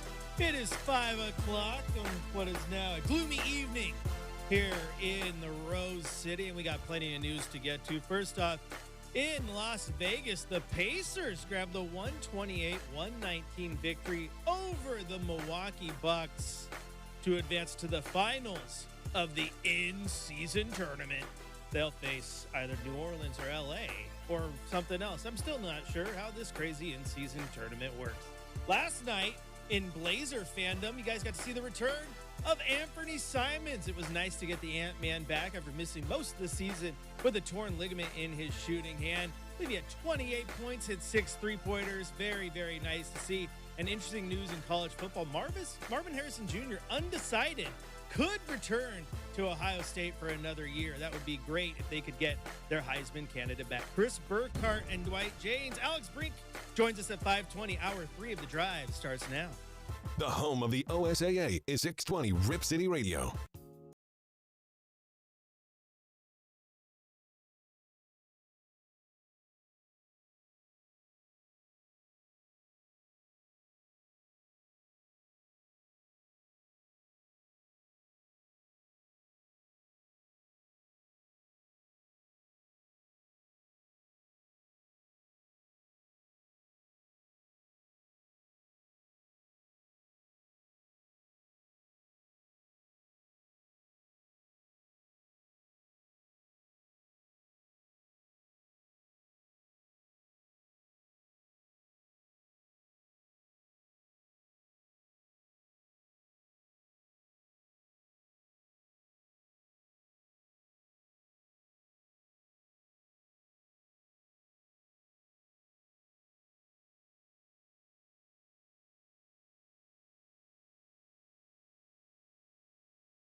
isn't what he once was. I thought he was going to rebound. He's fallen off, and it's a rough watch right now. I don't know what it is.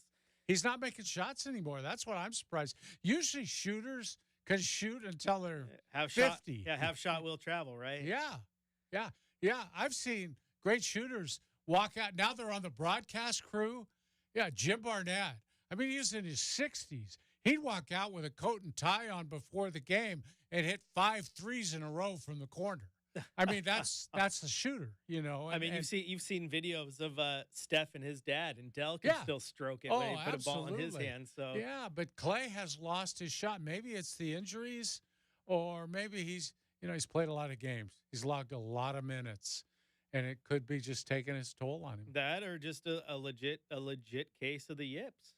Well, that could be too. I mean, that's the thing too. This thing can be mental, and you can't get over it, and it's tough. I think also, I mean, interestingly enough, like Kerr is in a weird spot too. Like he has players that are young players, up and coming players, good players, guys like Jonathan Kuminga, right? Mm-hmm. Who should be getting their run and maybe watching the torch passed as they go into a new era. But he also kind of owes a lot of his career, right, to that big three. So how do you navigate those waters of looking Clay straight in the eye and be like, we can't afford you in the starting lineup right now, my guy? Like, Chris, I think this is a team in a transitional phase, except they're not transitioning. And they've been there for a year or two now to where they should be getting younger, playing those new people, integrating them into the system, and phasing some of the older guys out. But they just can't do it. They can't keep Steph, Clay, and Draymond off the court because they're still trying to win too, and they really can't win without those guys. You see them when they take Draymond out, they're very vulnerable, very vulnerable. Yeah, and I think it's one of those things that tells you just how important he is because he's not anywhere close to what he was during their prime run, but he still changes the game. He's still sort of the defensive captain, the guy who makes sure people are in the right spot. And with the younger players, that's such a valuable skill.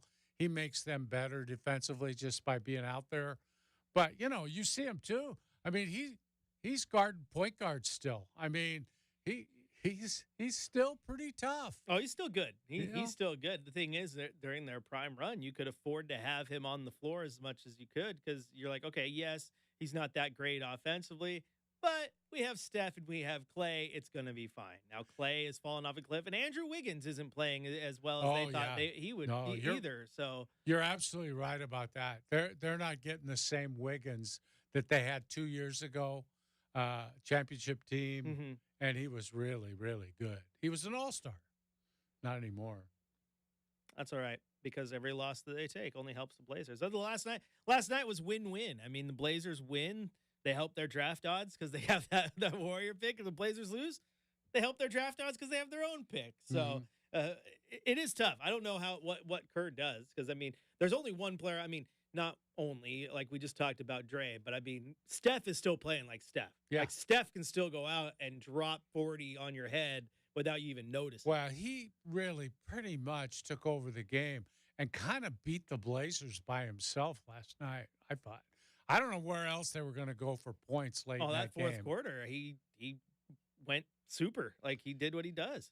I will give Golden State credit, too. They still run some offense. They get into a set that they play off of, which allows Green to make plays for other. They got a lob dunk right at the basket. They got an open corner three, all because they weren't just playing total ISO ball. They were still setting screens. They were still moving people around. And it gets you good shots. And that's sometimes where the Blazers sort of fall off a cliff late in games because they're trying to go ISO one-on-one stuff. That's not really the way you're doing it anymore. No, and realistically, too, I mean, that's what made Golden State so great because it was so tough to guard because, again, during their prime run, and you're talking about them still doing it, it was all off-ball screens, off-ball movement, constant moving that ball around the horn. Great system. Yeah. And even here, I mean, with Portland, like Terry Stotts, he ran some good offenses too, but a lot of those offenses also relied on his two best guys going complete ISO ball. The amount of times that I had to sit here as a reporter or a fan and watch Al-Farouq Aminu just sit in the corner and wait for the ball to maybe come to him because, like, can I draw the defense or not? No movement whatsoever. Mm-hmm. Then you go play Golden State, and it's just constant movement. Yeah. Just running that high pick and roll over and over and over again, which got you baskets at time. They're very effective running it, but it iced out the other three players on the team to where when you really needed them, very difficult for them to contribute. Yeah. And that, again, that's why it's really tough with Clay, because Clay was very great off the ball. So you could make this argument maybe that, well, maybe it's a little different because he's not as fast post-injury, so he's not getting as much space. But that's not the case.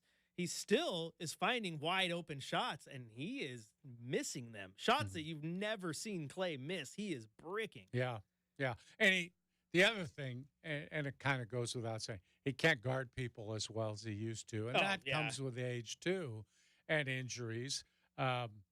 He's not the defender. And at one time, man, he was a tough defender. I think there was Really a moment tough. in time where he was probably the best defensive guard in the game. Yeah, I think you're probably right. Yeah. I mean, and then Draymond was arguably the best defender in the league. So, Yeah. Well, he's Defensive Player of the Year. yeah, Absolutely. So he's playing well. Speaking of best defenders in the league, Dwight, everyone likes to eat crow when they're wrong, right? Everyone just loves it. It tastes so good. Right. How many people? I will say I was one. I thought it could work. People called me nuts. But, man, what Rudy Gobert and the Timberwolves are doing, Yeah. they're making that work. A lot of They people sure didn't are. think it could work with two big men, but hey, we can move Cat to the 4, let Rudy be Rudy, and it's leading to very successful games for that team. It took them a year to kind of figure it all out, it looks like. Yeah. But, boy, they are playing so well. And it doesn't hurt to have that great two-guard that they came up with in the draft. Anthony Edwards. They got the real Ant there. They got Yeah. Anthony Edwards, man. He is something. Also, they have a guy who should go down as one of the all-time greats, honestly. I know where you're going. Michael Conley has been amazing. Still hasn't played in an all-star game, I think. No, he got one with Utah. Did he get one? He got it. Okay. He limped in due to injuries. Okay. But you're right. I mean, he What was a key terrific cog player. for Memphis. He was good with Utah, and now he's still a 10-10 guy, still playing really good basketball, a starting caliber player in this league. But oh my gosh, I think he's one of the more underappreciated guys in the league. I agree. He's such a settling influence on a young team, too. He's been there, done that. He's a tough guy, quiet. I believe he's never gotten a technical foul in his entire career. Wow, He's just that guy. You know, he's that guy who you can depend on, very consistent, doesn't panic in any situation. He'll take a big shot for you. He's just, everybody in the league would like to have him. Oh, yeah.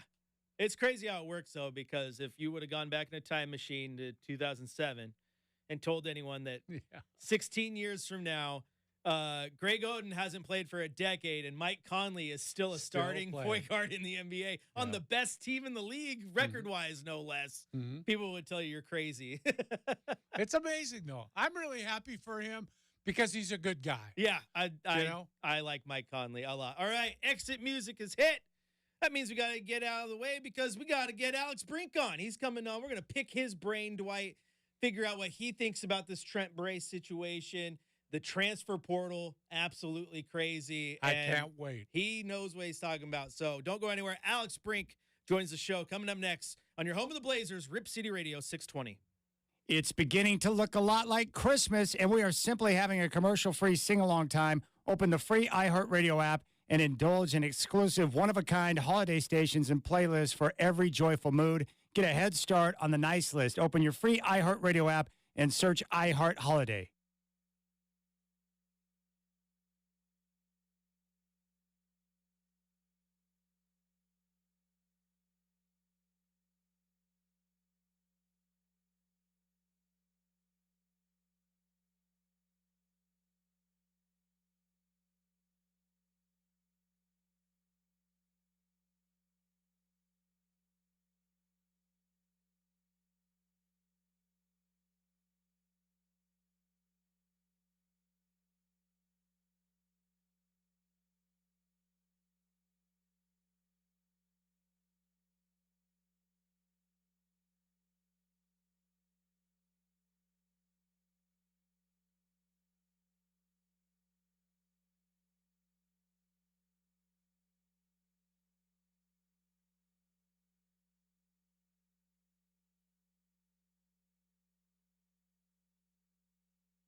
The Rip City Drive, brought to you by Lazy Boy. What's your strategy for comfort? Here on 620 Rip City Radio. Listen on your free iHeartRadio app for all your music, radio, and podcasts.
Washington State and Oregon State were able to figure it out. And I think it's going to be better for college football in this area that they are continuing. Well, let's look at those Ducks for a second. Obviously, the great career Bo Nix had. Now they have to figure out what they're going to do with quarterback. They do have Ty Thompson on the roster, but everybody's looking at that portal. Cam Ward's one that we already just talked about. DJ Hughes entered the portal. You got Gabriel out of Oklahoma. I want to know if you see any fits in the portal for the Ducks. There's been a lot of talk about Dylan Gabriel, and boy, he's a plus player. Great athlete, probably fits the mold of what Oregon wants to do. There's no doubt about that. Cam Ward's name's popped up. That would be heartbreaking to some degree to see him go to a place like Oregon or Washington, which has been batted around also. But again, like a pretty good fit, probably to some degree. The reality is you look across college football right now and some of the players that went in the portal, there's a lot of experience, right? Riley Leonard from Duke, Van Dyke from Miami. You look at McCord from Ohio State, who kind of got pushed out probably because Ohio State wants somebody else. I mean, that's a guy who won 8 or 9 ball games, right? So there's a lot of talent in the portal. And what I will say about, Dan Lanning, but really off the offensive side with Will Stein is that, if he gets a decent player or above average player in that system, they're going to be very productive. So I think they can kind of take their pick of the litter and end up having a pretty good season on the offensive side of the football. Yeah, absolutely. And speaking of talent in the portal, there is a name that I know you're familiar with and people locally are familiar with, and that is Sam Levitt, former Wesleyan Lion. And he was over there at Michigan State, and then Jonathan Smith comes over and he gives the whole like, hey, you didn't recruit me when I was in your backyard. I don't want to play for you. So he enters the portal. If I'm a prospective coach and you know his game, what kind of quarterback are you getting when you go and you get that young Sam Levitt? Well, you're getting an incredibly intelligent football player. He came from a football family. Dad played in college, brothers in the NFL. He's been around a lot of great coaches and learned a lot of things. Then you pair that with, elite arm talent, good athlete, high confidence individual. And you see what you saw this year. He put some plays on tape in 4 games at Michigan State. He threw the game winner against Nebraska, had a couple other touchdown throws, really did some nice things as just a true freshman. So I think, he's going to be really highly sought after also because he probably has the ability to step in and play right away, although he's not as experienced as some of the other guys I mentioned in the portal. He might have the highest upside because he has so much time to play under his belt. I was kind of surprised that there was animosity there towards Jonathan Smith for not recruiting him. Did he want to go to Oregon State, or what's the story on that? I mean, did he want to go to Oregon State? Yeah, sure. I compare it very similar to my recruitment, right? In that, Oregon never offered me, right? And Mike Bellotti never offered me. We had some conversations, but nothing serious. They kind of had their guys, and I felt very slighted, frankly, that the hometown team didn't offer me a live-in 5 minutes from campus, right? Good, bad, or indifferent. And that's just sometimes that's what happens in the recruiting process, and in a way it helps us as players because we create kind of this boogeyman to some degree, but it's also very real, right? Like, I think if I had the opportunity to transfer after my sophomore year at Washington State, I probably wouldn't have gone to Oregon because I would have felt that same way, right? And Oregon State. Oregon State didn't recruit me. They recruited Gundy, like we talked about, right? Yeah. So I think that's just part of it, right? And as a player, you want somebody that believes in you. And, the reality is that Oregon State, either believed in somebody else or didn't believe in Sam Levitt at the time. And so, Sam's got an opportunity to now move on and maybe find a better place for him and a better fit. And I think it's probably better for everybody, right? Ultimately, Jonathan Smith will find somebody that he wants to be in there, and, they'll have success as well. Alex Brink joining the show right now. You can follow him on Twitter at AlexBrink10. And Alex, we're just a few days away from crowning the 2023 Heisman Trophy winner, and a couple Northwest guys, and Bo Nix and Michael Penix are going to vie for that, and a former Pac-12 guy as well, and Jaden Daniels. Kind of want to get your thoughts on who you think that trophy's going to. Well, I hope it goes to Michael Penix. I mean, I really think he's earned it. His body of work throughout the season, what they've done as a team. I think there's been some moments, some up and down moments, but I don't know that that's not I don't know that's an indictment on Penix. I think that is actually more of a testament to how tough the league is, the pack was this year, and the challenges that they faced, and the fact that he was able to step up in the biggest moments, in the biggest games, is why he deserves to win that trophy, right? Bo Nix had a fantastic season, came up short, frankly, against Michael Penix. So I think that kind of answers that question itself. And I think the reality of the Jaynes Daniels situation is that he was really productive against some really bad teams at times and didn't win big games when they needed to. And I think that's an important piece of the puzzle. So if it's me and I'm voting, which I don't get to, it would be Penix. But the reality is all four guys involved are fantastic football players.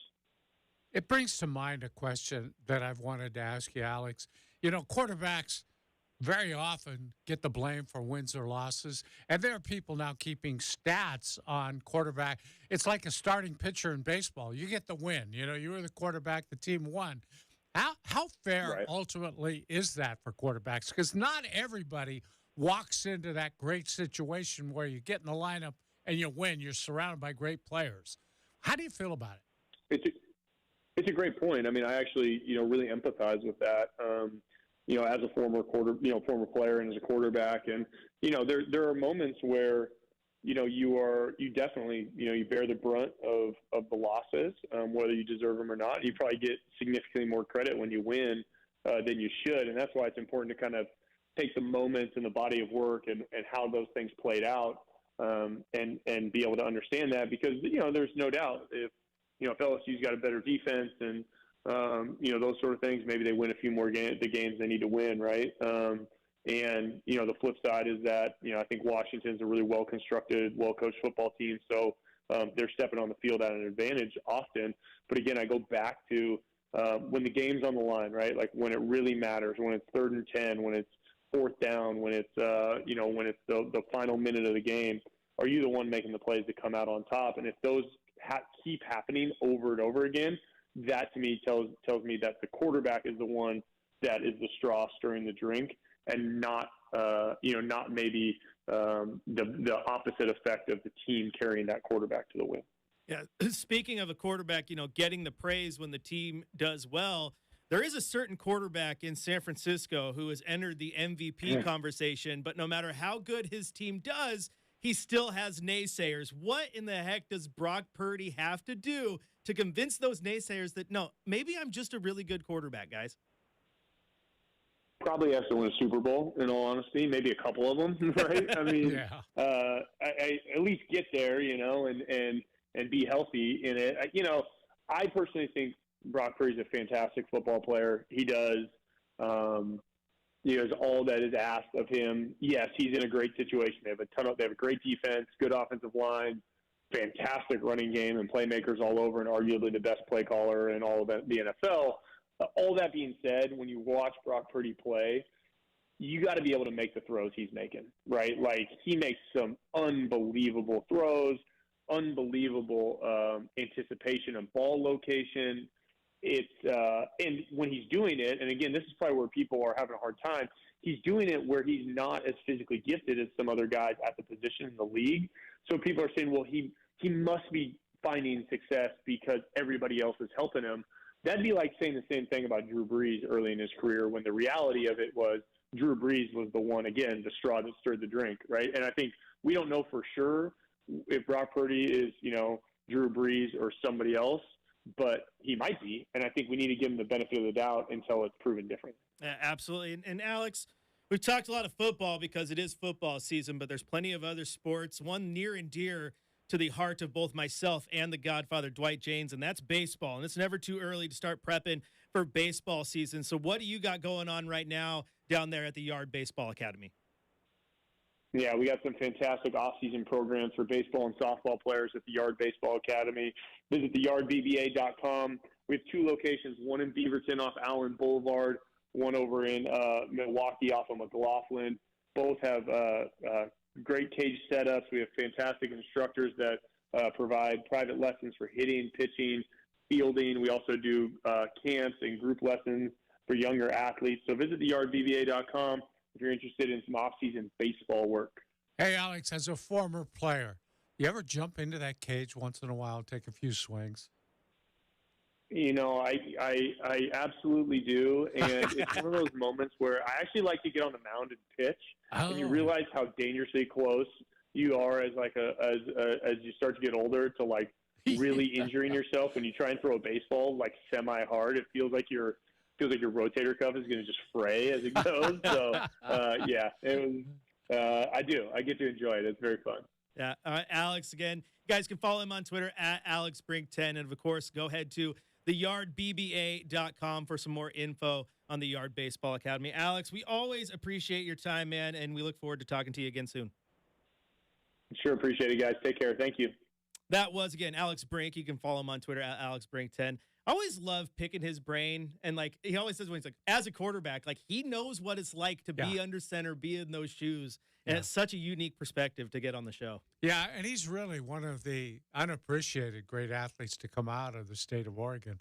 Terrific high school player in all sports. And boy, he was a terrific high school quarterback, too. Oh, he was, absolutely. Maybe the Ducks and Beavers should have taken a run at recruiting. Like I told him last year when we got him on for the first time, I got to interview him. Like, I still remember him taking out my Centennial Eagles. Yeah. I asked my former head coach about it, and he remembers it. And Alex Brinks, he was pretty good. And like we asked him about Sam Levitt, and that one does have to sting, though, right? When you're playing at Sheldon, you are right in the backyard of Autzen Stadium, almost touching the darn thing. Same with Sam Levitt, West Linda, Corvallis. Yeah. You could throw a ball to him if you wanted to, and to not even get really any true love for those guys when you're an obvious D1 QB, it's got to sting a little bit.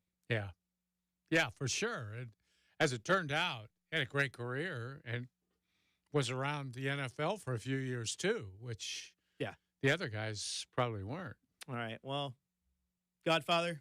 Are you in a good mood? You want to give out some high fives here in a second? Yeah, let's do it. All right, we're going to take a quick break here on the Rip City Drive. When we return, it's time to hand out the high fives and put a little bow on this one. Chris Burkhardt here with the Godfather, Dwight Jaynes, at your home of the Portland Trailblazers, Rip City Radio 620.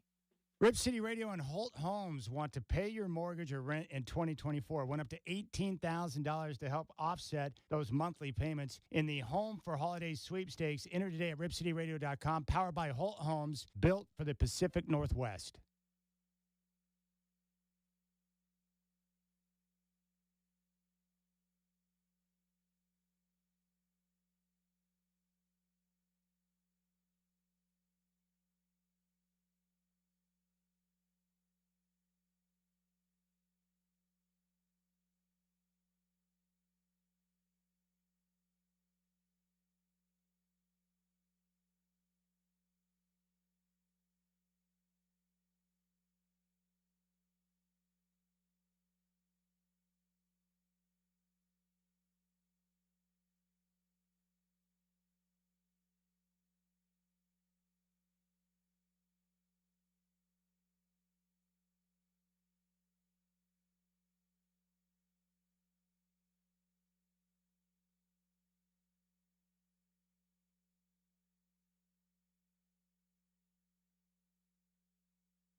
on, man, it's high five. You know me, I'm a favorite. It's got to be some sort of mistake. I mean, look at me. I'm an attractive hand giving a high five. High five.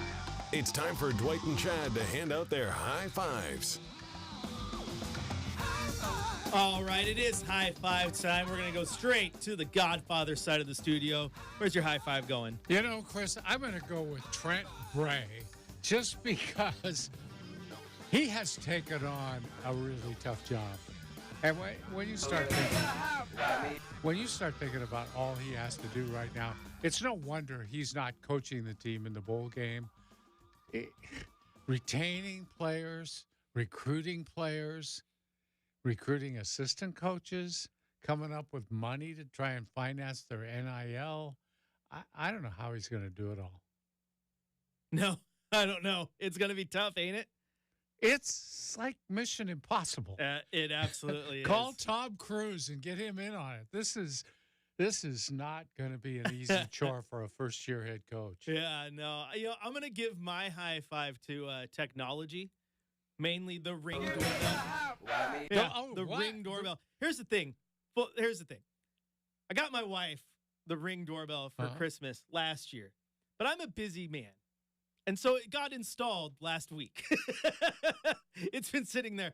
And now that it's installed, I constantly get notifications on my phone. Know.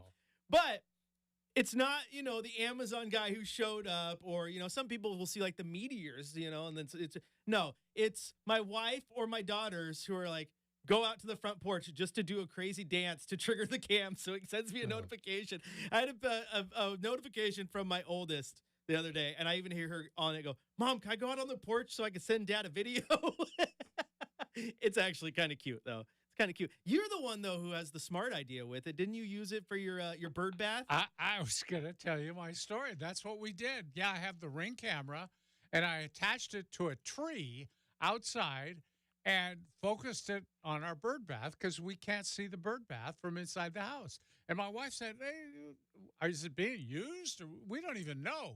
So, yeah, I hooked it up. But the problem is every time a car goes by, notification.